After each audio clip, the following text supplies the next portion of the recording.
Get to your chairs.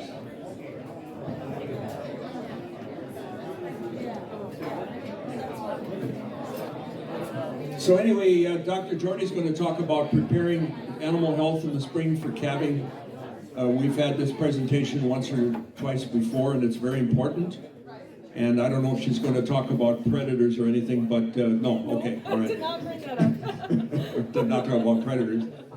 So just taking care of your animals, and when they're calving, make sure everything is going okay. So take it away.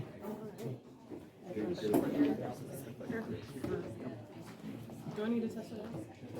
Okay.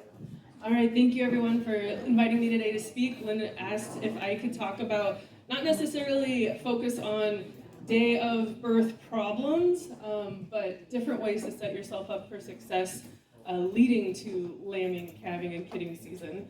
So I'm really going to focus on the things that you can control leading into baby season. And then I'm also going to touch upon, maybe you do come across the disaster, things that are out of your control, nature taking its course, and when to call the veterinarian for extra help.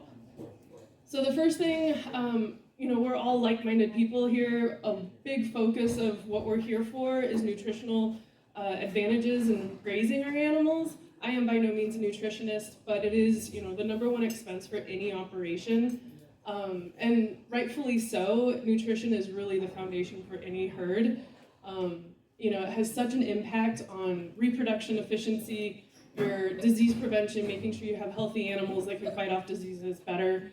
But also, it's going to influence what you guys are selling. If you're selling meat, if you're selling fiber, if you're selling breeding stock and replacement animals, nutrition is the foundation for all of those. So really, get in touch with a nutritionist if you haven't already. There's some really good resources in this room today, but we also have some great colleagues that I can refer you to that can definitely help you out with making a better foundation nutrition program. One thing that we do see in our practice area is a variety of ways of providing trace minerals for herds. We do recommend going with the name brand products.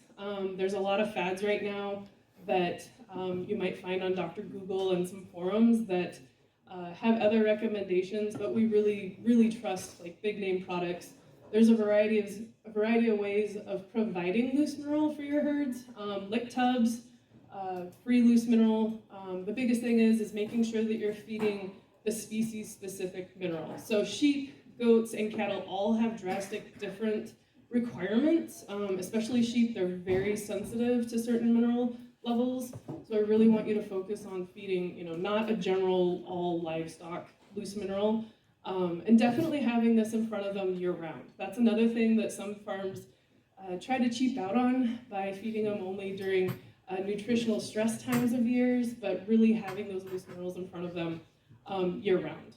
The other thing about trace mineral supplementation is that it will not necessarily fix if you have a severe deficiency in your herd, and each individual animal also has different requirements.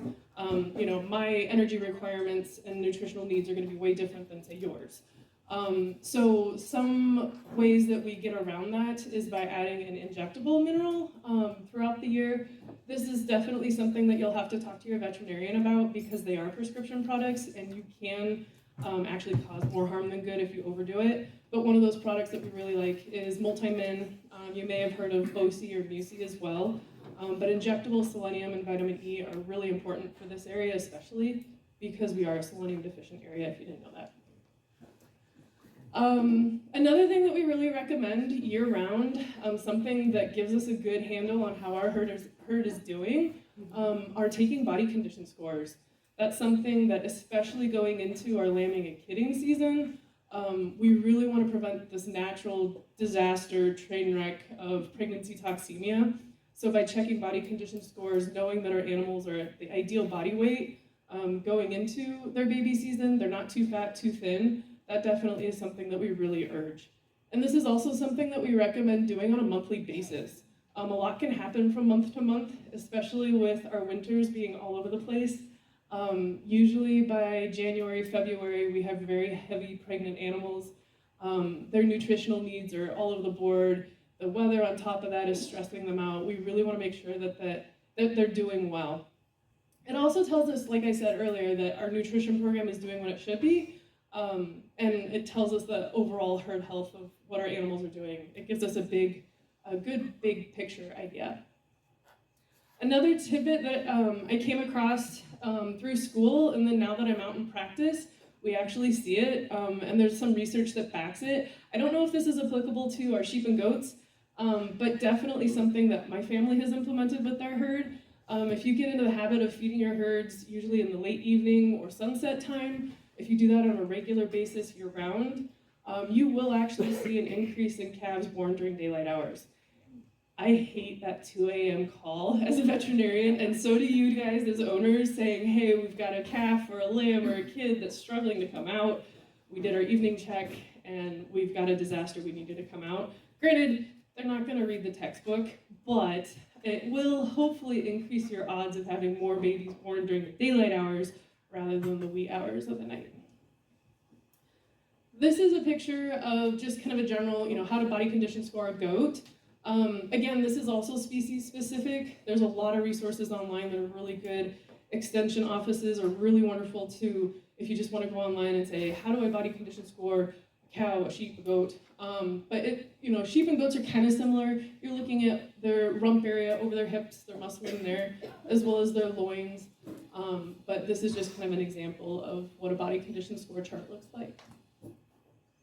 This is kind of a random hodgepodge of information, but part of having a good herd health program is also implementing a routine deworming program for your herd. That's another stress that we see a lot in heavy pregnant animals, if they're heavily parasitized after a long winter, going into baby season. That is one more stress that they have to deal with. We really want to make sure that we're on top of our deworming program. The American Consortium for Small Ruminant Parasitologists, that's a mouthful, that is a really good website for you small ruminant people. This is the gurus of internal parasite control and external parasite control for sheep and goats and llamas and alpacas. But this is the cream of the crop. This is a website that's a little bit overwhelming, but they go into how you can implement a variety of different parasite control measures besides just deworming to help limit the stress on your animals. As well as they go into this interesting picture here in the middle. If you haven't heard about FOMACHA scoring, that's looking at the conjunctiva of the eye, and that can be an indicator of some parasite control issues that may be brewing. So when you're doing body condition scoring with your animals on a monthly basis, especially the small ruminants, we also recommend checking FOMACHA scores, and that's really non-invasive. It kind of gives you a big picture of how they're doing. But again, write this info down if you have sheep and goats. This is a really good website. It has so many handouts on wonderful parasite recommendations. So this is a little shameless plug to have a veterinarian on staff if you don't already. It actually is a legal requirement to have a veterinarian out on an annual basis to do a herd health evaluation by the state if you want prescription drugs. As you all know, hopefully, last year, all the antibiotics are now prescription required, and so to be able to get prescriptions, you have to have a veterinarian on your farm at least once a year. They also are required to do that visit to be able to provide telemedicine or just phone consults. If you have a question about an animal, they need to be able to know what your herd is and what you're doing and your overall goals. And also, some clinics in our area, including ours, we can only offer emergency services to our current clients at this point. Especially during our busy baby season, we are stretched thin, we're exhausted, and if we haven't been out to your farm in the recent, last year or so, we're going to prioritize our clinic, or our clients that we've seen on a more regular basis because we know their herds and we're more familiar with them. It's also nice to have an extra set of eyes. After you're around your animals day in and day out, some things can change slowly over time and you don't even realize it. I know that with my herd especially. I see them on a regular basis. I may have missed something because it's been a subtle change over time. So it's nice to have somebody come in and see them, kind of a snapshot. They can give you some really good feedback. As a requirement as a veterinarian, we're also up to date on most current research. We have to have continuing education credits every year. And so it can be kind of overwhelming if you go to a forum or Dr. Google or just start Googling things online. what is good information, what is misinformation. Your veterinarian is really a good resource for what are good practices and can kind of point you in the right direction if you have a question. Of course, we offer all sorts of diagnostics and treatments and medicine. Pregnancy diagnosis is definitely something that we offer in the fall. That's usually kind of the routine time where most of our farms do it for sheep, goats, and cattle, just to be able to have a better idea who's pregnant, who's not. In our sheep and goats, if we're preg checking them with ultrasound, we can actually kind of give you a head count, so that can help with your management practices in the long run. If you're going to manage your singleton carriers rather than your twin and triplet carriers, that can really help narrow down how you're going to feed them, how you're going to manage them in the long run. Oh, okay. It's like, did I button? What else? Oh, and then vaccines, deworming, we're a really good resource to talk to you about your programs of what you have in place, maybe tweak them. Each farm is different, and there's blanket treatments out there that are great for farms as general background foundation, but once your veterinarian gets familiar with your herd, they can actually tweak those, make them a lot more custom, and also they're more willing to teach a lot of owners that are more interested too. Tube feeding a calf is daunting, but if a veterinarian is happy to teach you, that's definitely something that, especially going into baby season, you should probably get excited about. Another thing that veterinarians offer as a service are breeding soundness exams. This is definitely something that we recommend yearly for your males. Even if your male did really good last year, a lot can happen between last year's breeding season and this upcoming breeding season. And especially in our more severe winters, I do actually see quite a bit of frostbite damage from year to year. This year we're probably not going to have that problem, but it's definitely something for your bulls, rams, and bucks that you should consider doing. It's also really cheap assurance, knowing that you're going to have babies hitting the ground rather than having the, oh crap, we fed these animals out all year and now we don't have a crop hitting the ground. Also something, if you're selling breeding stock, you really should do, because that's your name on the line of what you're selling as an animal. This is a picture of a yak that I actually was called to do a breeding soundness exam because he was being sold across state lines, and that was actually part of the sale. I don't recommend it. They're feisty little creatures. But a little shout out to this owner. He had wonderful facilities, and yaks, surprisingly, are rather short. And this guy was pretty feisty. I'm really glad he was contained. So another thing to consider, genetics, and I should have put a caveat at the beginning of this talk, is that these are big umbrella, brief, I'm going over these at the 30,000 foot level. Each of these topics I could, lecture on each slide for an hour. So I'm gonna zip through this. If you guys have further questions, by all means, need more details, come find me. I'm hopefully gonna stick around, but I'm on call today, so, but definitely my contact info is in the flyers too. So, but genetic selection, obviously, we're picking what animals that we wanna keep, how we wanna move forward with our herds. One thing to consider that Lynn mentioned when I first started talking to him about this, he's like, well, you don't want to pick a massive birth weight for first calf heifers. And I was like, well, yeah, I just thought that was intuitive. But he's like, no, that's something that you should bring up, because especially for first-time moms, you want to have something that's compatible for a younger, smaller animal, that this is going to be their first baby. Maybe consider having smaller birth weights for your first-timers. Another thing that we also, I didn't put up here, was looking at your first calf animals or first-timers. Don't necessarily start breeding them because of their age. That's something that I've come across, and I'll show you a picture later. I had a farmer, he bred a cow, or a heifer, because she was 16 months old. Okay, on paper that sounds great, but she was tiny. She was kind of a runt of the group, and she probably should have been held back for a little bit. Even though it was gonna cost him, she probably would have calved out of his ideal calving window. It's, look at your crop and say, okay, are these guys actually the size and shape that they should be, so that they can get serviced and then we don't have a disaster later on.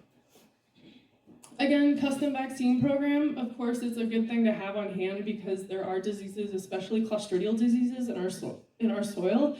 That's something that is widely prevalent across this area, and with the drier seasons, we're actually seeing quite a bit more of it. But also, there is research showing that if you have a good vaccine program, it also improves colostrum quality from the moms. So in the long run, you'll hopefully have stronger, healthier babies. And then again, deworming, having a good deworming program in place that you and your veterinarian have talked about. All right, so the toolbox that this is kind of the rest of the physical stuff that you should have on hand. Facilities I'm going to talk about shortly, next slide. But again, it doesn't have to be fancy, something functional and something that's safe. That's my biggest priority, especially for all of you. If you're going to do this for a long time, I want you for the long haul. I want you to not get hurt. And unfortunately, we have a veterinarian that's out for the next year because she got hurt. And so that's kind of my little soapbox right now. Another thing that I see not utilized very, very often or very well, even on my own family farm, are records. It doesn't have to be fancy. Again, we've got a waterproof notebook, but when you have 75 Black Angus calves running around, it's nice to keep track of some data. Maybe some birth weights, maybe some weaning weights, even stuff about their mothers. Like, was this mom a really good mom, especially if she was a first calf heifer or a first time ewe, to know that she's gonna be a potential good mom or maybe a disaster next year if we kept her and she was a horrible mom to begin with. Also, was her bag good? Did she come into good colostrum? Does she have good feet and legs? Data is really helpful for making decisions in the long run, especially if you start growing your herd pretty quickly, especially with sheep and goats when they can double your flock size in no time. Keeping data is really helpful.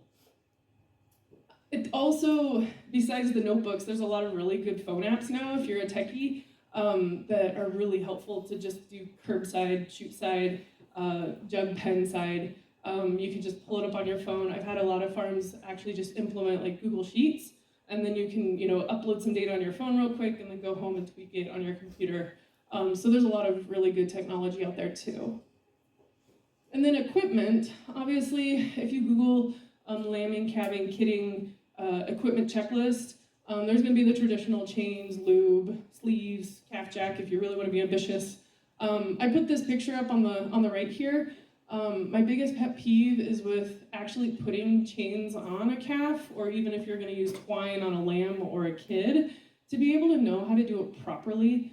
You can YouTube this. It's not really complicated, but to be sure that you're putting them on with a double half hitch to prevent broken legs. That's really hard to deal with later once you pull that animal out. They're already struggling from a dystocia birth, and then you have to put a cast on their front leg or their back leg. That baby's gonna really struggle. So this is kind of a pictograph. Again, my family, I use them and I love them, don't get me wrong. But my family, we have a beautiful chute system, but last year's calving season, we thought it would be a good idea to keep it outside. So this picture on the left is me. You can't really tell because it's kind of blurry, but this cow was calving in the middle of a February blizzard, and there was no way we were going to be able to safely get her out to our chute system to be able to handle her to get that calf out. And we looked at the cow, we looked at ourselves, we're like, she's a nice enough cow, well, let's put a halter on her, tie her to a post, and then squeeze her with a gate.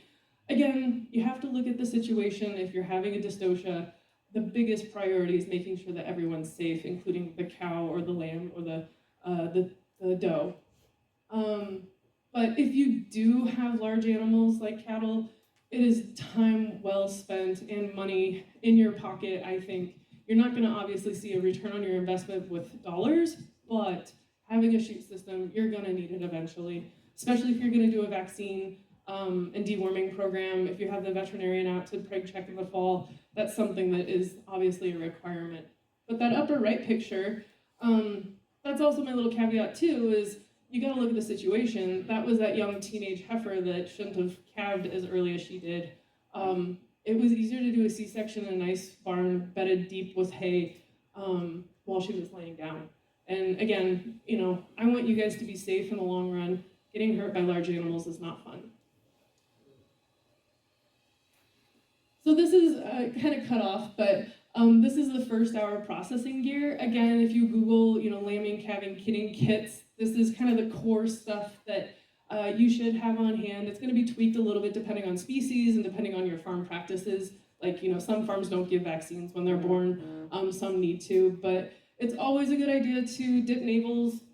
a pain in the butt, it's a mess, I get iodine everywhere except where it should go, but it's still a good practice to get into. Calf earmuffs, that's a little above and beyond, but calf jackets, on the other hand, those are actually worth it. Calves are actually stressed if it's below 40 degrees. They spend too much energy that they're eating and taking in to try and stay warm rather than putting into growth and nourishment for themselves. So if you've got a smaller herd, if you want to keep a calf jacket on your calf for the first couple of weeks of life, and then swap it out with the next babies that are coming in. If it's cold, it's definitely worth putting the energy into having them grow rather than having them stay warm. But I did just see a frostbite case from the 3-week ago storm that we had. It's definitely a problem in our area. Frostbite does happen. Bottles and tube feeders are definitely, a case-by-case basis. This is something that you can talk to your veterinarian about if you find yourself in a situation where you have to tube feed a calf or a lamb or a kid. But I like this setup because it can be a multimodal, like it can turn into a bottle, but it can also be a tube feeder. But there's a couple of different setups out there, personal preference, honestly, but it's definitely something to have on hand when you're gonna have babies hit the ground. There's also a picture on the far right in that gold square of bovine colostrum. I wanted to point out that there is a huge difference between colostrum replacer and colostrum supplement. Not a lot of people realize that supplement is going to help out if the cow did not have enough colostrum to give the calf, or likewise, ewe or doe. It's not going to be the full replacer. So a replacer is if the animal didn't have any at all, or the mom died, or you couldn't milk her out because she was a nightmare to handle, or but it's going to be a completely different feeding schedule. Look at what you have on hand. I recommend at least having a couple of supplies of replacer, because it's better to have more than just the supplement. But there's a huge difference between replacer and supplement.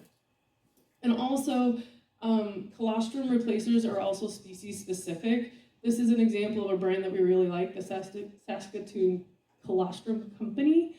They're really good for calves, but if you've got small ruminants, Lifeline is a brand that we really recommend. Unfortunately, you can't really pick it up around in the farm stores around here. It's just not, they must not see a need to carry it, but you can get it online. That's a really good brand for having on hand if you've got the small ruminants. All right, so in school, it was pounded into our heads to know the 3 stages of labor, what to find one into the next, and honestly, that's way more technical than you need to know. The biggest thing that we get, a call every year is how long should I let her wait until we intervene? And it's one of those that you'll see a variety of time frames, but this is the time frame that we really like. Our biggest thing, especially with first calf heifers, they're going to take a little bit longer, but if you see a water bag out of them, some placenta, active signs of labor, contractions, looking finicky, laying down, getting back up, tail out, if they've been going at that for about 2 hours and they haven't produced a calf yet, that's when we say that you should probably intervene. Get them wrangled up somehow, put a sleeve on. I don't expect you to know what's going on, what you feel, but we really do encourage you to do a vaginal exam, so maybe you can have an idea that, oh, there's a nose. Maybe there's 2 front feet that I can go fishing for. And you'd be surprised, how much you can do, but you're not gonna hurt them by feeling and seeing what might be going on in there. Cows are a little different because I got my notes are wrong, sorry. Cows should be about an hour. Because they're bigger, because they've done this before, usually their labor progresses a little bit faster. So if you haven't seen any baby hit the ground in about an hour, then that's when you should intervene. And that's the other thing too. If you go out for your first morning check and you're like, oh, this cow or this heifer looks like she's been in labor, I don't know when she started, don't panic, but start a timer, go back inside, make some breakfast, whatever you do not hover. If you haven't heard that yet either, hovering is the last thing you should do because you get stressed out, they get more stressed out. It actually can, especially with heifers that are already nervous, it can stop their progress, their natural progress anyways. So go inside, make a cup of coffee, try and eat some breakfast, and then go check back on her in about an hour or two, see if things have progressed properly. Sheep and goats are a little different. Their active labor stages are a lot faster and a lot shorter. So we usually say if you haven't seen something hit the ground yet within 30 minutes, that's when you should probably intervene. And these numbers are also a guideline to try and improve your success of delivering a live baby. That's something that unfortunately every year we usually get a call or two in the spring saying, oh, I thought she was in labor yesterday. There's no calf. You want to come out and check her out? Unfortunately, that's more of a salvage call at that point. Very rarely, if ever, do I deliver something live out of that. So we are really encouraging to say, hey, you're not going to hurt your animals by doing a vaginal exam with some lube and a sleeve. So do check them out and make sure. Your gut is going to tell you. You already know more than you think you do that, hey, I think my animal's in distress. Something's not going right. Check them out. And of course, there's 101 ways for babies to come out, especially with sheep and goats when they're carrying multiples. And hopefully you don't have twins in cattle, but it does happen. Again, there's a variety of ways that you can be faced with. Besides the typical leg back or a butt first presentation, they can get pretty creative, and that's usually when most farms say, hey, I need some extra help. Maybe call a neighbor that's a little bit more skilled, or call us to help out. There is, unfortunately, some mismatch sometimes too, where for whatever reason, the calf is extra large, the cow is extra small. Likewise with sheep and goats, they're carrying singletons. Usually that singleton can be very large because they put all their energy into that one baby. There may be a mismatch in size where they do need a C-section. So that's something that obviously is a veterinarian duty, but definitely, dystocia is definitely something that probably you're going to need some expert help with. And then the last thing that when to call the veterinarian is troubles after birth with mom or baby. We do see uterine prolapses. Those are emergencies right away. Like if you see her push out a baby and then push out her uterus afterwards, that is something that should not be waited on if you want to save the cow or give her the best chance of trying to live. That's another something that recently we had a farm not realize that that's something that needs to be addressed right away. So uterine prolapses are very serious. Same with mom if she's down and doesn't get up after calving. That's another thing that, did she get a pinched nerve? Did she get injured during the process? Is she exhausted? Does she have milk fever? Those are something that should be seen within the day. The natural progression for cattle and sheep and goats, once they push out their babies, they should be up. They should be licking those babies off. They may be actually dripping colostrum already because of the process. And if you see any of that out of order, by all means, give us a call or give your veterinarian a call and say, hey, this is what we're seeing. Does this need to be seen right away, or is this something that can wait? Something that we also see within the next couple of weeks of birth, mastitis can develop. Metritis or uterine infections, that's another something depending on a case-by-case basis. Maybe they didn't clean. It's a little bit more serious of a problem in sheep and goats. They don't tolerate retained placenta very well compared to cattle. But again, that's something that we see quite often this time of year, so keep that in mind. And a retained placenta is something that's considered still hanging out of mom or in mom after about 12 hours. So anything after that is abnormal, so you should keep a close eye on her for that. And of course, any supportive neonatal care. Babies, within the first 2 weeks of life, that is their most critical period. I pretty much could care less after a month old. They're pretty much on cruise control unless we have ridiculous spring weather, the weather's up and down. But the first couple of weeks of life, those are, obviously you guys are paying attention to them really well, but that's the most critical period. It can develop a variety of things that you may need to have the veterinarian involved for, like scourge treatment, respiratory issues, naval infections, joint ill. Those are kind of the most common things we see in that time frame. And especially if you're working with your veterinarian on a regular basis, they can create a treatment protocol where, once you become familiar with some of the problems, you can treat them before they get really severe. And you don't have to have your veterinarian on hand, but also being able to recognize what some of those illnesses are in your babies.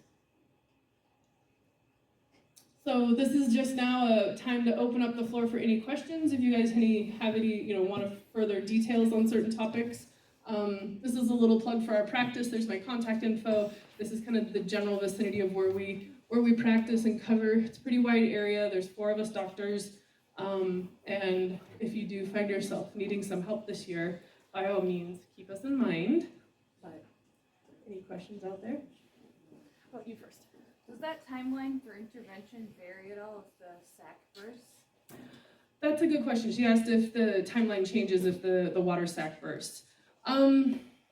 Most of the time, by the time you see a water sac outside of the animal, it has burst. Even if you see a bubble at the bottom of it, most often that bubble is just a pocket of fluid that's hanging out of the animal. That's still kind of the first signs of active labor by definition, so it doesn't really change it. If you do see some placenta, there is some thought that if they're dropping actual placenta with caruncles on there, then it says, oh, they've been in labor a little bit longer. They shouldn't be dropping their placenta yet, but the water bag that we usually see, that's the amniotic sac around the baby, and that can hang out of them for a little bit. Did that answer your question? Sort of, not really. Sometimes I see it burst. Oh, yeah. That would be your before first it sign. comes out of the Yeah, that would be your first sign of labor. Oh. Yeah, you don't necessarily see the water bag hanging out of them, but you see a gush of fluid. Yeah. That would be kind of like women dropping, having her water bag burst. Kind of the same idea. Your first signs of active labor would be that. Yeah, and sometimes you don't even see fluid. Sometimes you just see the cow or the goat or the sheep out there going like, oh God, I'm awful. Feels horrible, and that's really your active signs of labor. They're actually trying at that point. I think kind of related to that, like if they're not presenting right with the front hooves and the nose, and maybe they're breech, which we've had, how long do you have like before the umbilical cord? I mean, is there a case where if they're presenting improperly that you have to worry about the umbilical cord being Yes. broken? Yes, especially with a breech presentation. Yeah. Unfortunately, most breeches are not going to survive because the umbilical cord detaches before they're out. Very rarely are we able to save them, depending on if you have a gut feeling of like, hey, she's been progressing for 15-20 minutes and we want to leave her just to see how things are going. She's acting a little weird, and you reach in and you're like, oh, there's a tail. Yes, breech presentations will sever that umbilical cord prematurely before the animal's out. So unfortunately, most often breeches are not happy endings. We've been pretty successful we had one the last 2 years and they both were alive. Okay. Because we got in there like real quick. And that's just it, exactly. Yeah, a lot of people don't realize that a breech is going on. And that's another thing I've seen too, where a farmer will say, oh, she kind of looked uncomfortable. She might have started calving, but then she quit.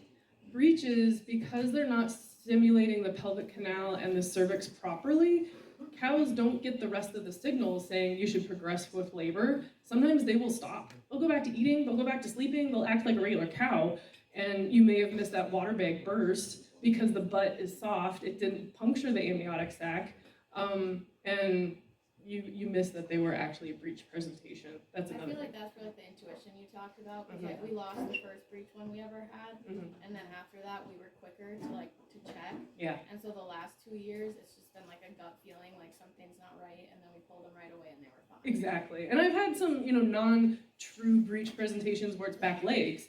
Again, if it's back legs, it's still a risk of rupturing that umbilical cord early, but trying to get them out quickly.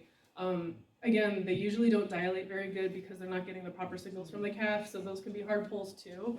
But yeah, that's definitely, your intuition's probably gonna pay off in the long run. Back in the back. So quick question on timing of castration in beef cattle. Yeah. Right away or delayed, and maybe even effects on like weaning weights or anything? Yeah, so that's actually a heated topic in the beef world. As a practice, we really like banding at birth. For a couple of reasons. There is research showing that it is a little bit more stressful at birth because a lot's going on, it is painful, but in the long run, there is no effect on weaning weight and maturity.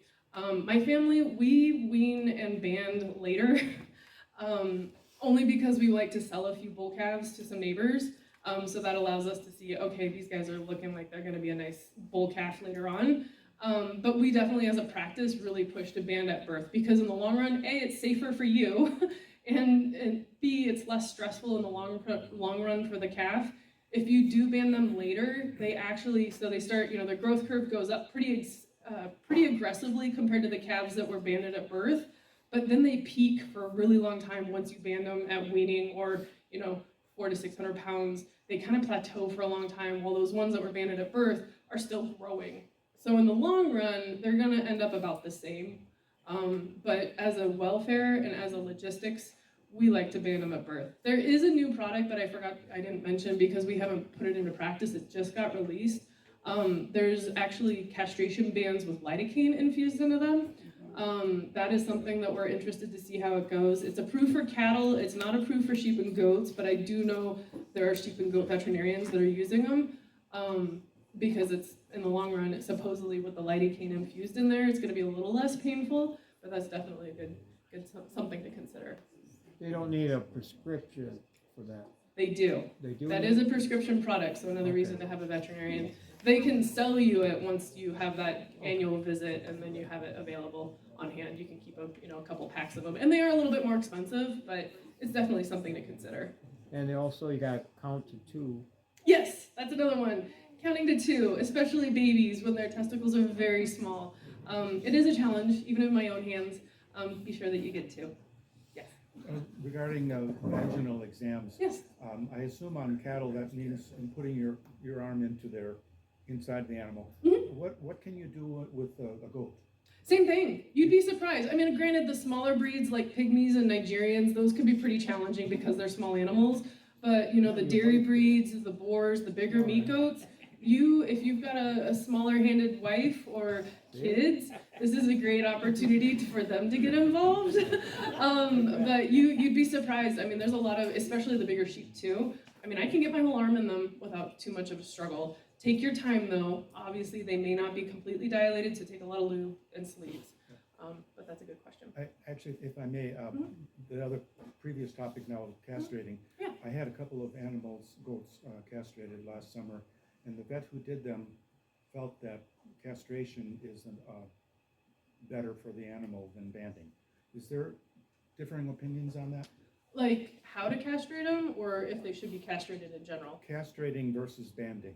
Oh, so surgical castration or cutting them versus banding. Yes, Okay. actually, yes. Sheep and goats actually have a very small time frame of when you should be able to band them. Because their testicle to body size is the biggest on record, it actually is really, you can't band them after a certain point because the bands, A, won't get the job done, and B, it increases risks of complication. So their window of time to be able to band them is a lot smaller versus like cattle. We've got really, really big bands. I don't recommend banding yearlings, but I've had to. Versus sheep and goats, the window to band is a lot smaller. Now, pet goats are going to be a different story. There's a lot of debate on keeping pet goats intact until they're about 6 to 8 months old, so they have a better maturation of their urinary system, so they have a lower risk of developing urinary stones. But commercially, I would prefer banding just because it's cheaper and it's easier and it's done at a less stressful time. Surgically cutting them is a surgical procedure. Risk goes up, bleeding goes up, and it takes more time. And you need a veterinarian to do it. Yeah. So yeah, there's going to be a lot of differing opinions about that, of course, but in the long run, it's probably safer to do it when they're younger. Yes. Can I ask you the windows? You're talking about banding at birth. Like Oh, yeah. banding at the time of birth or waiting a few weeks? For sheep and goats? Sheep and goats and cattle. Okay, so cattle, honestly, you could do it the moment they hit the ground, as long as they have 2 testicles descended. That because 24 hours they're up and running and you're lucky to catch them. So we do it when they're wet, if you can, Okay. or within the first day. Okay. The sheep and goats, some owners wait a week or 2 because they've got their hands full. They're usually dealing with multiples from one mom. They're usually dealing with a whole crowd of babies all at once. That window of time usually goes up to about 8 weeks of age. So you can go up to about 8 weeks, but it really depends on the species, like boars versus pygmies. The bigger breeds, we try to shorten that to about 4 weeks tops. So that's a good question. Yes? With the calves, is it better for surgical or banding when they're first born? That is a personal preference. There's going to be a risk of tetanus and infection with either. When they're small like that, cutting them is probably going to be just fine because the risk of bleeding is going to be a lot lower versus cutting them when they're about 400 to 600 pounds. That is really a personal preference too. But cutting or banding at birth is not going to be, there's risks with both, and there's not a real advantage of one or the For other. those new bands, you'd have to have a vet to do those? Or- No, you do have to have a vet on staff that can prescribe them because they have that drug in them, but you can have a bunch on hand, Okay. and then do it yourself. Yeah, Yeah. Get our great granddaughter to do it. Can you register with your vet over the phone, or does the vet have to come out? That's a good question. So to have your annual visit actually has to be in person. So they have to walk on your farm, have a visual picture of your flock or herd of what you have. They don't have to process and put hands on every single animal, but they do have to show up. Most clinics require about a half-hour visit consult to be able to check in with you, see how many animals you have, what are your goals for the year, what protocols do you have in place. So if somebody, like one of our other vets in my practice, calls me and says, hey, I'm going out to the Johnsons, what do they do, what's their facilities like, what do they do for babies, give me kind of a quick rundown about this farm. So you have to have a physical vet visit, but it doesn't have to be. On your day off, do you proactive visit farms, or do they have to call? What do you mean? What day off? Day off. What about that pro bono thing? Oh yeah, pro bono. I got student loans, I'm 5 years out, I'm still paying those off, so if you want to throw me some money on the side. But yeah, that's a good question. Yes? With the shortage of vets Mm-hmm. and the problem now with getting antibiotics, Mm-hmm. where do you go if you're in between that situation? Like, you don't have a veterinarian on staff? Or you need to get a... If the vets aren't taking any more new clients. Oh, that is a problem. Honestly, I don't know. In this area, we have a handful of veterinarians that can service. I do know, like, if you get down more towards St. Croix and Dunn counties, there's a lot more vets down there because there's a lot more dairy farms. But honestly, that kind of helps with the annual visit. If you're proactive about the once-a-year visit, you can have a vet schedule that out, whatever works with their schedule, and they can travel a little bit more. Say you're out on the edge of their practice area and you're kind of out there for them to get to. If you're proactive about keeping up to date on your annual visit, then you could have stuff on hand. And a lot of clinics offer drop ship items, especially for like prescription products. So that's, I guess, would be my solution. But yes, there is a shortage, depending on where you live, about access to veterinarians and hands-on help. One of the reasons we have a vet giving a talk every conference is for that very reason. If we can be more proactive and preventative, we won't have as many emergencies and problems that we have to address later. Right. And that was the point I was making with you on the calving ease. Mhm. If you can select genetics that avoid large calves at birth or large offspring, you don't have the frequency of calving difficulty. Right, it can definitely improve your odds So of it's having all about an easier... prevention, Yeah, and that's what prevention we're is helpful. trying to help with. Yeah. So, This might be situational, but with sheep and goats, if you have a breech baby and you can feel that he's alive, do you recommend trying to turn it around? no. So usually it kind of goes back to your question of manipulation to how much can you wiggle around. Even with a calf, there's no way that you're going to be able to turn a breech around. But start going for hocks, start going for back legs, and pull them backwards. Pretty much every baby that's coming butt first can be pulled backwards. It's just a matter of finding those legs to be pulled back. Some lambs and goats are a little bit more forgiving about pulling with one leg. I don't recommend it still. There could be some complications from that for mom and baby, but yeah, start fishing for back legs, for sure. Yes. I raise sheep and goats, and I know, like, I have a good relationship with my vet, but I hear from a lot of other sheep and goat people, they're always complaining about vets that don't have sheep and goat experience or don't work, Yeah, the sheep and goats are not cattle. No. Can you give some advice to folks who've got sheep and goats on how to work with a vet, even if they don't have as much sheep and goat experience or reassured? Yeah. That's a tough one. I mean, you guys have like, I think, veterinarian experience. I mean, it's more than Dr. Who, like another fellow, small room person. But I mean, I think it's not that scary to work with a vet, even if you don't if they don't have as much sheep and goat experience. But I mean, there's, I don't know, some thoughts on. There's some universal truths, I guess, between all the species. that apply no matter what kind of baby you have hitting the ground, that I think you can, I don't know, I guess that would be one way to approach it, is that, yeah, you've got to birth a backwards baby goat versus a backwards baby cow. It's kind of the same thing. Veterinarians, unfortunately, don't know how far they can go with manipulating babies, getting them out. So that can be a challenge. Some are intimidated by the biggest challenge is like drug selection, because very few drugs are labeled for sheep and goats versus cattle. Not knowing what the extra label uses are and what's allowed, especially when an owner is coming to them saying, hey, this is how I use this prescription product, that's going to be like, oh, I don't know if that's allowed. I don't know if that's going to work. But let me look into it. I would say, do you have but I would assume like you guys have to have resources, or you can talk with like other Exactly. friends Yep. Yeah. And that's exactly what happens. I mean, we've got a couple of deer farms that I'm like, nothing's labeled for deer. What do I do for this situation? But yeah, sheep and goats are very similar, where we've got resources, we've got friends, and I hate to say it, but there's a lot of sheep and goat forums and groups out there that there's some really scary information online, and you've probably come across it and talked about it with your friends. It's like the sheep and goat people are a lot more intense than the cattle people with extra label use of things. Well, there's some people that say don't work with vets at all, and I don't want people to not.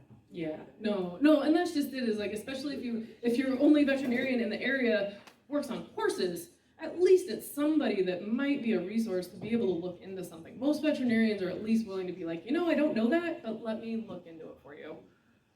But that is a challenge, because yeah, the sheep and goats are kind of stepchildren of the ruminants sometimes, where people are like, it's a goat, okay. But really, we yes. We've had a couple times where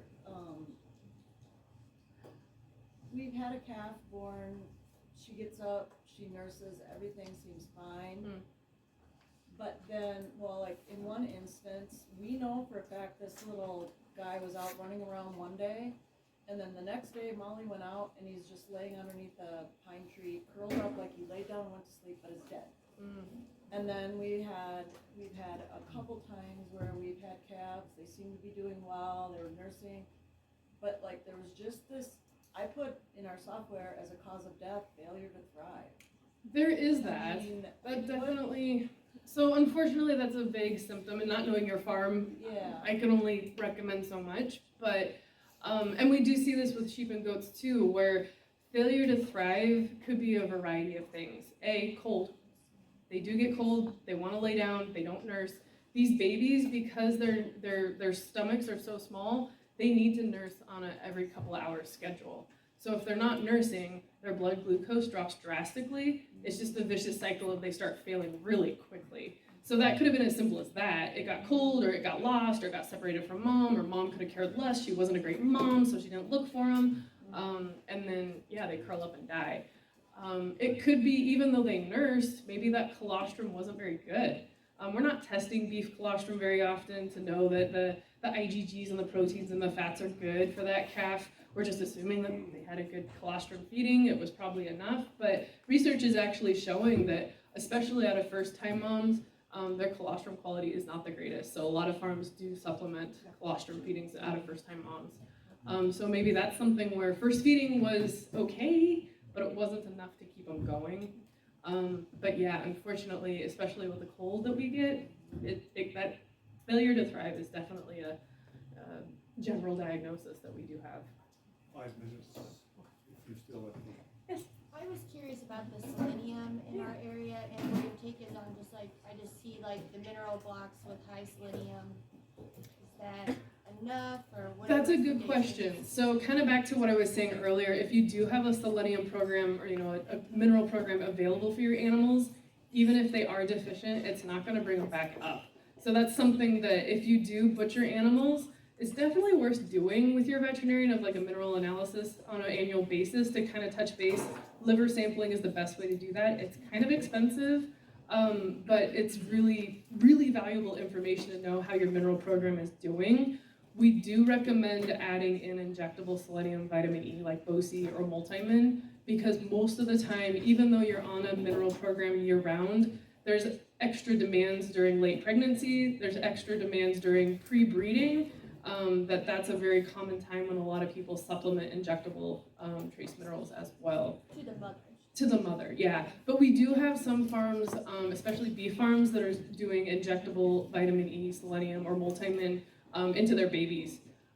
Even if the moms were looking great, if they were on a really good mineral program, it still can't hurt them to help the babies out, because we do see, again, back to the failure to thrive, sometimes that is a mineral-related problem.